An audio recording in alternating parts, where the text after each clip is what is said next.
What you could also do is just play with these where you're doing both arms at once. Zhunk, zhunk, zhunk, zhunk, zhunk, zhunk, zhunk, zhunk. And then of course you can turn with that, but you know, getting the drops off first is helpful. Actually, I would recommend playing with that one because that one you should be able to integrate into your flow pretty quickly. And by practicing that, you'll get more comfortable with the portion of it that you feel like you're struggling with. You're like, oh, but it's wobbling.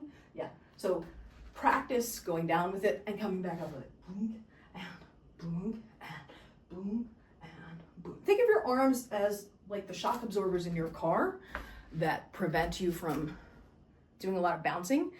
So right now you have a very stiff, your arms are coming to a stiff stop like this.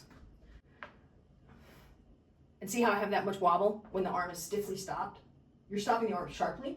Instead of stopping the arm sharply, soften the arm, decelerate. Soften the arm, decelerate. Soften the arm and decelerate.